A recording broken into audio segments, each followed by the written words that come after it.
우리 주님의 위로와 은혜가 예배의 자리에 나오신 모든 분들에게 가득하시기를 주님의 이름으로 축원합니다. 아기 예수의 탄생을 기다리는 대림절 첫 번째 주일, 여러분들에게는 새롭게 기다리는 무언가가 있으신가요?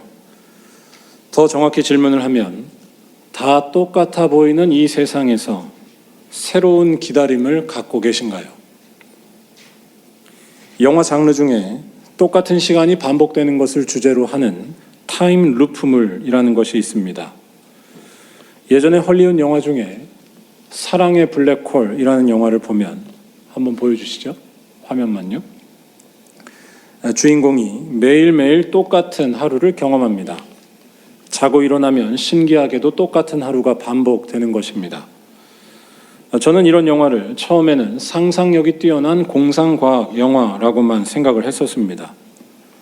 그런데 어느 순간 이런 영화들이 사실 공상과학 같지 않다라는 생각이 들었습니다. 잘 생각해보면 이런 영화들은 다큐라고도 볼 수 있습니다.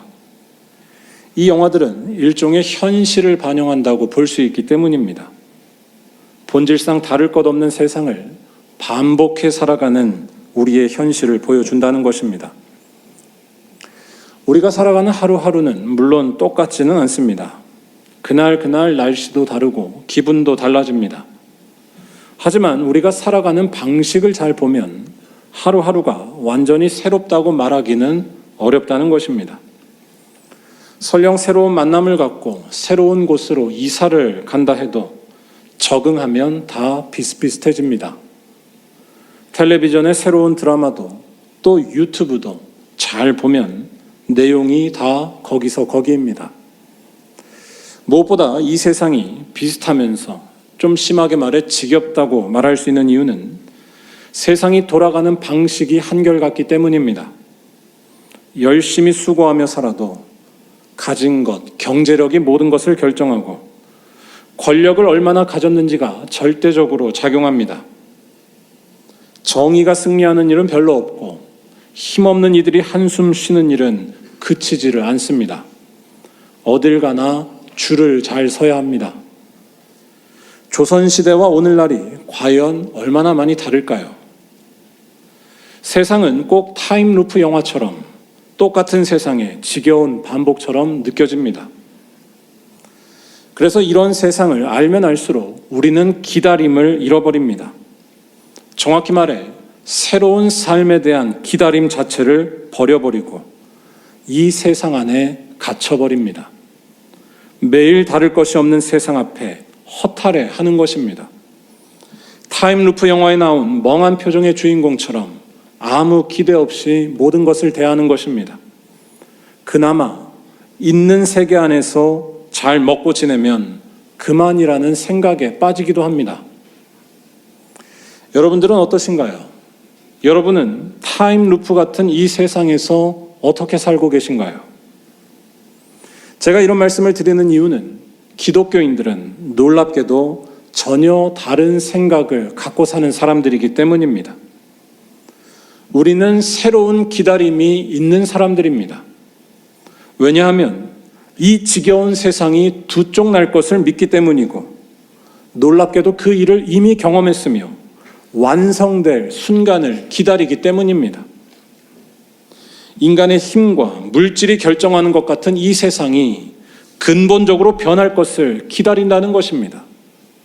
바로 인간의 힘과 세상의 조건이 아닌 하나님의 은혜와 능력이 다스리는 세상, 그 날이 올 것을 믿는다는 것이고 그 날이 예수 안에서 이루어진 것을 이미 목격했다는 것입니다.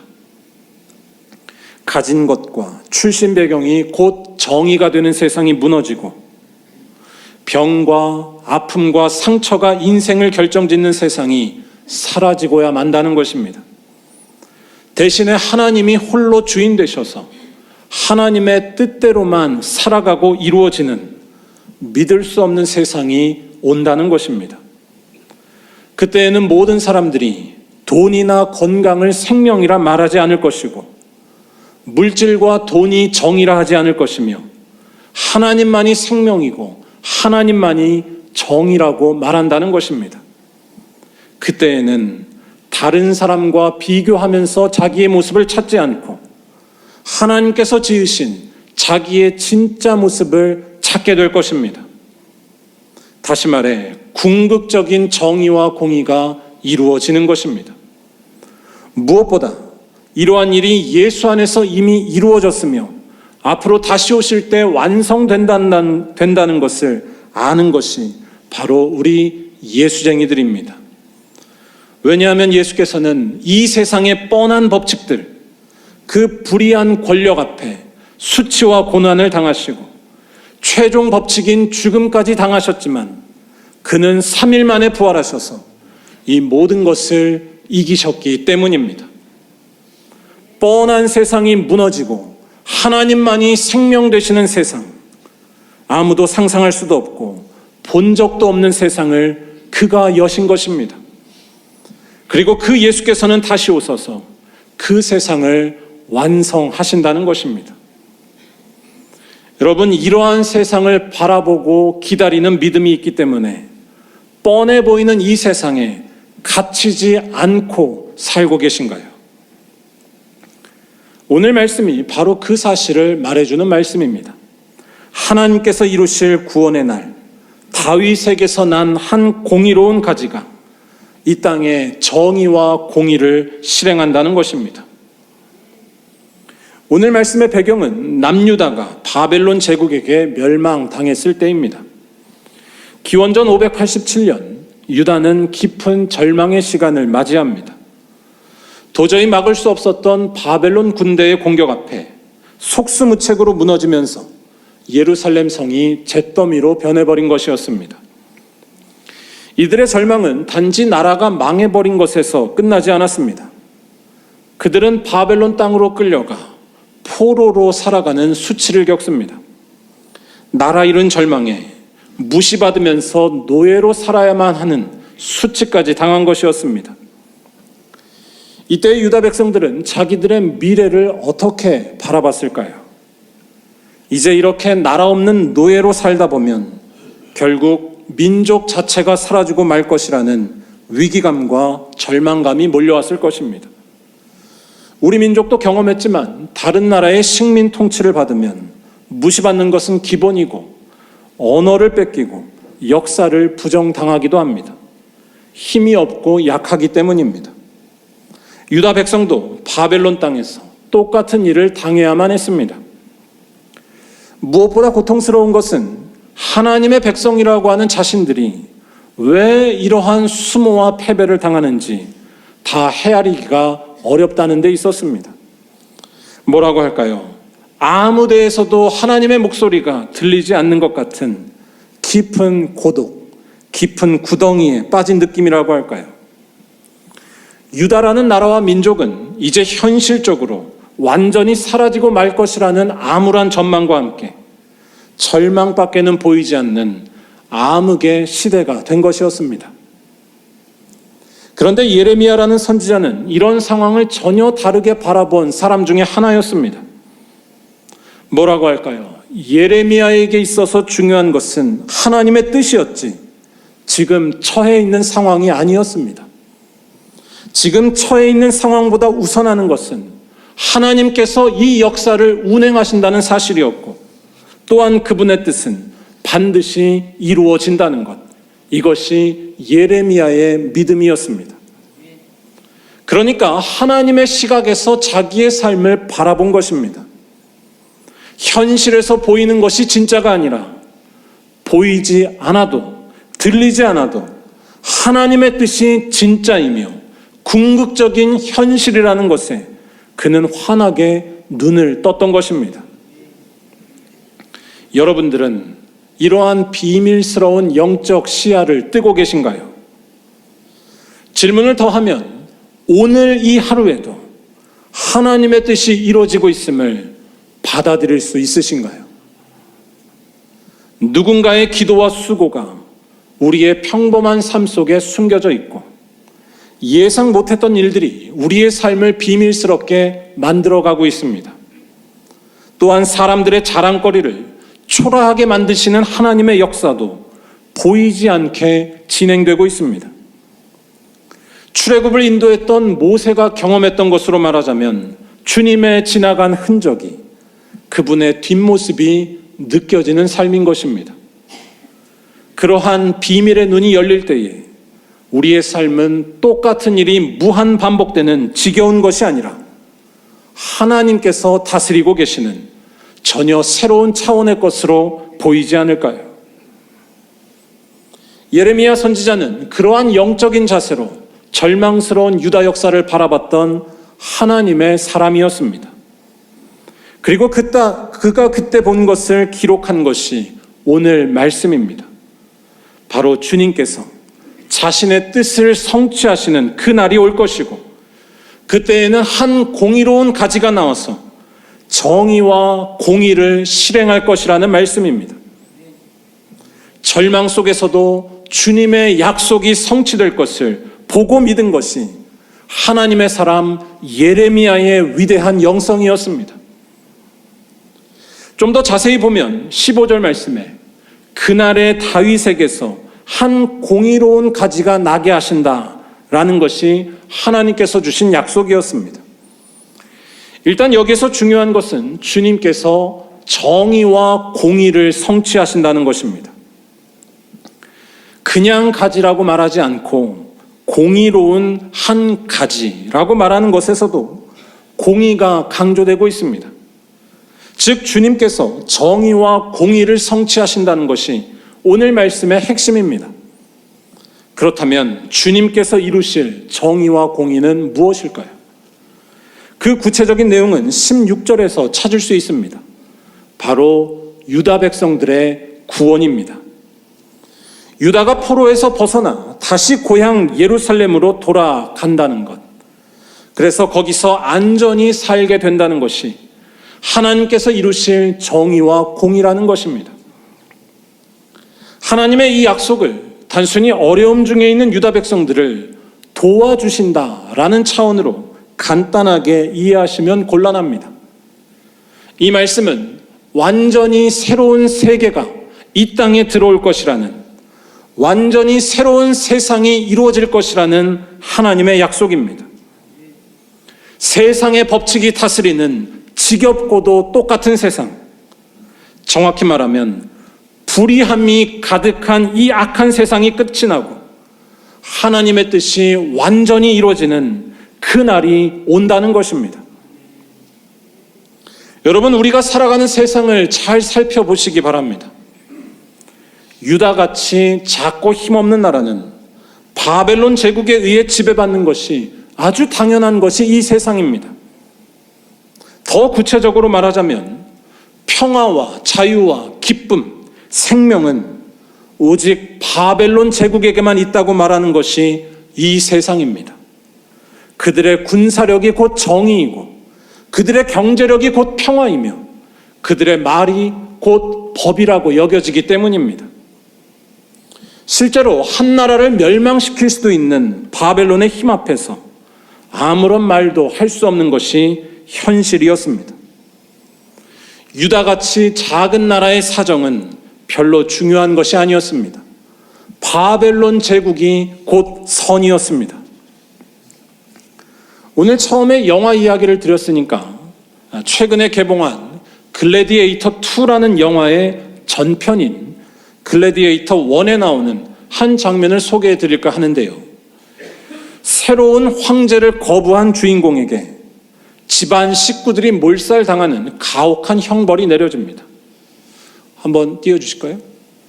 이 영화에 주인공의 어린 아들이 아빠가 오는 줄 알고 마중 나왔다가 로마 황제가 보낸 기병들에 의해서, 중무장한 기병들에 의해서 무참히 짓밟히는 장면이 나옵니다. 어린아이조차 봐주지 않는 잔인한 일이었습니다. 로마 황제가 곧 정의이고 선이고 역사였기 때문입니다. 이러한 일이 로마 시대 때나 오늘 말씀의 배경이 되는 바벨론 제국 때에만 있었을까요?